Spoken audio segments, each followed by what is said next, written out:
How does a man walk into a bar and vanish without a trace? What happened to Brian Shaffer on the night of March 31st, 2006? And why has no one been able to find him after almost 2 decades of searching? Let's find out. Brian Shaffer was born on February 25, 1979, in Pickerington, Ohio. He was the eldest of 2 sons of Randy and Renee Shaffer. He grew up in a loving and supportive family and was described by his friends and relatives as smart, friendly, and ambitious. He had a passion for music, especially Pearl Jam, and played guitar in a band called Jaded Era. Brian graduated from Pickerington High School in 1997 and enrolled at Ohio State University, where he studied microbiology. He had plans to become a doctor and was accepted into the College of Medicine in 2004. He also had a serious girlfriend, Alexis Wagoner, whom he met in 2003. They had a happy and stable relationship, and Brian even bought an engagement ring for her, intending to propose during their upcoming spring break trip to Miami. However, Brian's life was not without tragedy. In March 2006, just a few weeks before his disappearance, his mother Renee died of a rare form of cancer.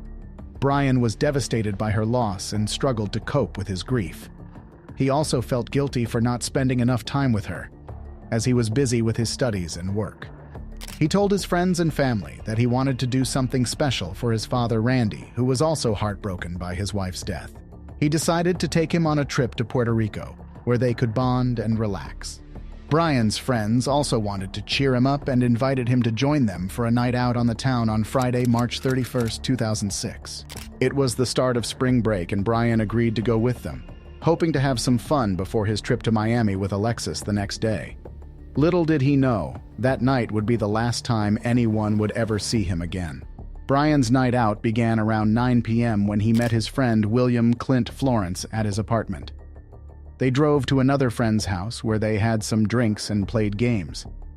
Around 10 p.m., they picked up another friend, Meredith Reed, who offered to drive them to the Arena District, a popular nightlife area in downtown Columbus.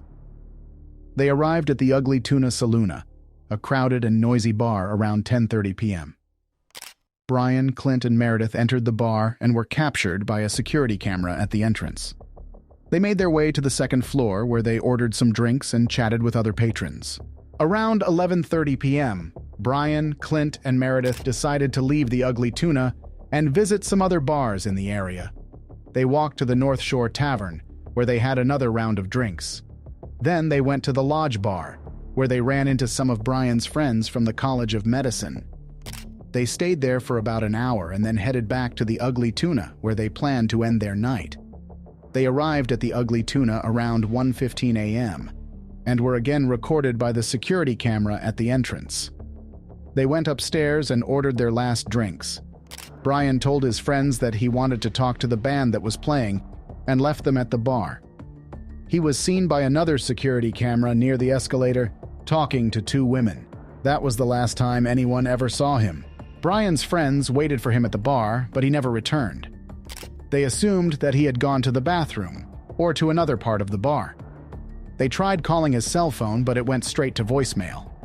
They thought that maybe he had left without them and gone back to his apartment. They decided to leave the Ugly Tuna around 2 a.m. when the bar closed. They walked to Meredith's car and drove to Clint's apartment, where Brian's car was parked. They did not see Brian or his car anywhere. They figured that he had already left for his apartment and that they would see him later. However, Brian did not show up at his apartment that night. Alexis tried to reach him several times, but his phone was still off. She became worried and thought that maybe he had gotten into some trouble or had an accident. She called his father Randy and asked him if he had heard from Brian. Randy said that he had not and that he was also concerned. He called Brian's friends and asked them if they knew where he was. They told him about their night out and how they had lost track of Brian at the Ugly Tuna. They said that they thought he had gone home and that they did not know what had happened to him. Randy and Alexis reported Brian missing to the Columbus Police Department on Monday, April 3, 2006. The police launched an investigation and reviewed the surveillance footage from the Ugly Tuna and the surrounding area. They were able to confirm that Brian had entered the bar twice, but they could not find any evidence that he had left. They checked every possible exit, including the service door, the emergency door, and the construction site next to the bar. They interviewed the staff, the patrons, and the band members. They searched the bar, the nearby buildings, and the dumpsters. They found nothing. No sign of Brian, no clues, no leads. It was as if he had vanished into thin air. Brian's friends had been drinking, and their memories were fuzzy and inconsistent. They could not recall exactly when and where they had seen Brian last, or what he was wearing, or who he was talking to. They also could not explain why they had not noticed that he was missing, or why they had not looked for him more thoroughly. The police suspected that they were hiding something, or that they knew more than they were telling. Also, there was a lack of a clear motive or a suspect. Brian had no enemies, no debts, no problems. He had a bright future and a loving family. He had no reason to run away or to harm himself. The police tried their best to find answers and to follow every possible lead. They traced Brian's cell phone signal, which pinged near a cell tower in Hilliard, a suburb of Columbus, on the night of his disappearance. However, they could not determine if it was Brian who had used his phone, or if it was someone else, or maybe a glitch. They also could not locate the exact location of the phone. The police were unable to solve the case by any means. Around 2 years after the disappearance, in September 2008, Brian's father died tragically when a branch blew off from a nearby tree and fatally struck him during a heavy windstorm while he was out in the yard of his home, reducing Brian's family to him and his brother, who was left alone. The case remains open and unsolved to this day. However, that has not stopped people from speculating and theorizing about what happened to him. Over the years, many theories have emerged, some more plausible than others. Some people believe that Brian was unhappy with his life and that he wanted to escape from his responsibilities, his grief, and his expectations.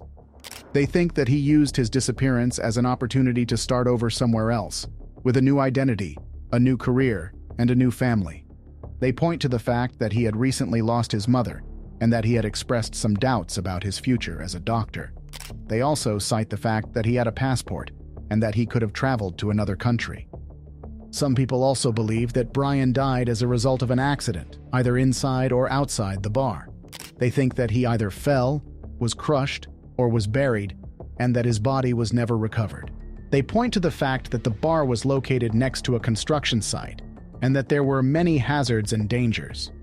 They also cite the fact that the bar was crowded and noisy, and that there were many blind spots and gaps. Another speculation is that Brian was the victim of a homicide, either by a stranger or by someone he knew. People think that he was either robbed, assaulted, or murdered, and that his killer was never caught. They also say that his friend Clint Florence was acting suspiciously, and that he had refused to cooperate with the police on the lie detector test and lawyered up. His loved ones are waiting for him, hoping to see him again. But the case has gone cold and no one knows what actually happened on that fateful night.